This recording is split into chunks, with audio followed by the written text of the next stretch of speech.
जय जय श्री राधे श्याम। आप सभी को राधे राधे। कुछ प्रश्न आप लोगों के आए तो उनका उत्तर देना हमारा दायित्व है, हमारा कर्तव्य है। तो पहला प्रश्न श्री राधे, आपका ये प्रश्न आया है कि कलयुग कब प्रारंभ होता है और कब समाप्त होता है। तो कलयुग के प्रारंभ होने की तिथि क्या है और समाप्त होने की तिथि क्या है, इस विषय में आपका प्रश्न आया है। तो उसका उत्तर सुन लीजिए।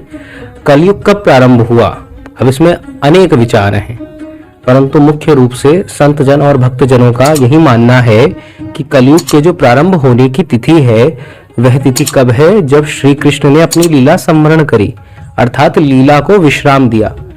जब ठाकुर जी ने अपनी लीला को विश्राम दिया और गोलोक धाम गए, फिर उसके बाद में पांडव आदि सब भी अपना राज्य छोड़कर चले गए और फिर उसके बाद महाराजा परीक्षित आए हैं और तब उनको कलयुग का नियंत्रण करने के लिए जाना पड़ा। तो इससे पता चलता है कि श्री कृष्ण के धाम गमन के उपरांत ही कलयुग प्रारंभ हो गया। अब इसका विश्राम कब होगा, तो कलयुग कुल कितने वर्षों का है, 4,36,000 वर्षों का कलयुग है, जिसमें से आज इस समय ऐसा विद्वानों का मत है कि कलयुग के प्रारंभ होने की तिथि लगभग 3102 ईसा पूर्व की बताई जाती है। तो अगर गणित का आश्रय लें तो गणित के अनुसार आज लगभग 5124 वर्ष पूर्व हो जाएंगे और अभी इतना ज्यादा समय बाकी, अभी तो लाखों साल है कलयुग को विश्राम होने में। कलयुग क्यों बनाया, भगवान के कलयुग बनाने का क्या उद्देश्य है। कलयुग में तो इतने पाप होते हैं, अरे इतनी बुरी दशा है, चारों ओर पाखंड ही है, ऐसा हम भागवत जी में वर्णन सुनते हैं। तो नारद जी से भक्ति मैया ने भी पूछा था इस कलयुग को जीवित क्यों छोड़ दिया। तो इसका उत्तर क्या है, कलयुग में तारने को तो भैया केशव नाम ही बहुत है। कारण यह है, देखिए जो सतयुग में हमें 10,000 वर्ष की तपस्या करें, इतनी सारी तपस्या करें, ध्यान करें, ब्रह्मचर्य करें, वो फल तब हमें प्राप्त होगा। वही फल हमें जब त्रेता आता है तो 1 वर्ष की तपस्या और ब्रह्मचर्य से प्राप्त होता है। वही जब द्वापर आता है तो 1 महीने की ध्यान साधना से प्राप्त होता है। और जब वही कलयुग आता है, एक बार प्रेम से हम बोले जय जय श्री राधे, ठाकुर जी को नाम लेने मात्र से, श्री राम नाम लेने मात्र से, श्री राधा नाम लेने मात्र से, श्री हरि नाम लेने मात्र से, तो इस प्रकार वह सारा फल हमें प्राप्त हो जाता है। इसीलिए गोस्वामी जी भी लिखते हैं कि कलयुग समजुग आन नहीं, जो नर कर विश्वास, गाय राम गुण गण विमल, भवतर विनहि प्रयास। इसीलिए जो अन्य युगों में करना अत्यंत कठिन है वो कलयुग में करना अत्यंत सरल है। वो क्या है, वो भगवान का नाम स्मरण है। भगवान को हम केवल एक बार पुकारने से भगवान का दर्शन कर सकते हैं, इसलिए प्रभु ने कलयुग। दूसरा प्रश्न आपका आया कि कलयुग का क्या प्रभाव होता है, हमारे जीवन में क्या प्रभाव आता है। तो कलयुग का प्रभाव अगर हमें समझना है तो बड़ा सरल है। चित्त की वृत्ति पर कलयुग का प्रभाव होता है।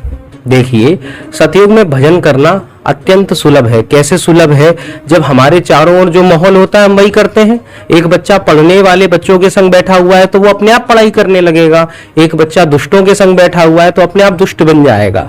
तो संग का ही प्रभाव होता है।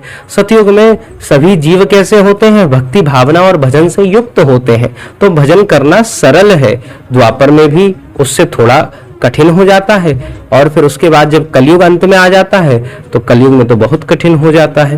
क्यों हो जाता है, क्योंकि ये चित्त जो है, हमारा जो मन है ना, ये कहाँ भागता है, ये मन विषय भोग की तरफ भागता है, वासना की तरफ भागता है और हरि चरणों से विमुख होने के कारण ये मन सदा क्लेश में रहता है, सदा कलह में रहता है, सदा चिंतित रहता है। यही कलयुग का प्रभाव है। हमारे चित्त में श्री हरि विराजते हैं परंतु हम उन हरि का दर्शन ही नहीं कर पाते। हमारे चित्त को ये कहाँ लगा देता है, हमारे मन को कहाँ लगा देता है, विषय भोग और वासना में। इसका उदाहरण लीजिए, एक बच्चा है या हम लोग भी हैं, हमारे पास में एक मोबाइल है, उस मोबाइल को अगर लेकर बैठ जाए तो कितने घंटे बीत जाते हैं हमें पता ही नहीं चलता। और हमने किसी से कह दिया आओ जरा कथा सुन लो, आओ जरा संकीर्तन कर लो, आओ जरा भगवान का भजन कर ले, तो फिर हमें बड़ो कष्ट हो जाता है। कभी कमर दुखने लग जाती है, कभी हाथ पैरों में दर्द हो जाता है और कभी मन करता है अरे ये सब छोड़ो, और फिर फोन निकल आता है जेब से, अरे यही कर लेते हैं। तो ये कलयुग का प्रभाव है कि जो मनुष्य का चित्त है वो विषय भोग की ओर जाता है।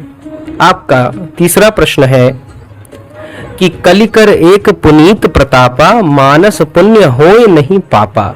ऐसा मानस जी में श्री गोस्वामी तुलसीदास जी ने क्यों लिखा? तो इस पर विचार करने की बात है कि कलयुग में भगवान बड़े कृपालु हैं, क्योंकि जानते हैं जब बच्चा कमजोर हो ना तो माता पिता इतने सख्त नहीं होते हैं। जानते हैं कलिकाल में जो जीव है वो बड़ा कमजोर है, तो प्रभु ने क्या करा? प्रभु ने विधान बना दिया कि मानस पुण्य, आपके हृदय में किसी के भला करने की कामना आई तो वो तुरंत आपके खाते में जोड़ दी जाएगी। जैसे आप अपने बैंक अकाउंट में जाते हैं, पैसे जमा कराते हैं, तो वो सारा विधान बन जाएगा। परंतु अगर आपने किसी का बुरा सोचा, वो सोचने मात्र से आपको पाप नहीं माना जाएगा, आपके अकाउंट से पैसे नहीं कटेंगे, आपका पुण्य नहीं कटेगा। ये विधान है।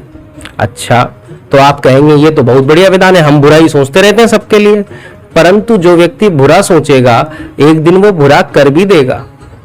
हाँ, ये विधान है। कैसे? अगर आपने बुरा सोचा और उसको रोका नहीं तो मन की वृत्ति कहाँ आएगी? मन की वृत्ति वाणी में आएगी, आप बुरा बोलने लगेंगे। जैसे आपको किसी से द्वेष है, आपने सोचा अरे ये तो बहुत दुष्ट है, बहुत बुरा है, इसके संग तो बहुत बुरा होना चाहिए, जाए गाड़ी ठोक दे इसको।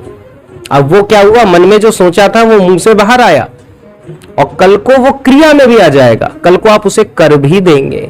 इसीलिए मानस पाप लगते तो नहीं है, परंतु मानस पाप हमसे पाप वास्तविकता में करवा सकते हैं। इसीलिए हमें मानस पापों से भी बचना चाहिए। जय जय श्री राधे श्याम।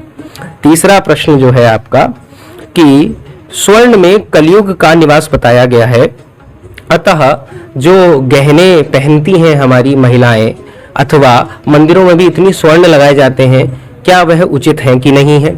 तो देखिए, स्वर्ण के अंदर कलयुग का वास बताया गया, परंतु उसको पहनने मात्र से प्रभाव नहीं होता। अब इस पे अलग अलग विचार हैं।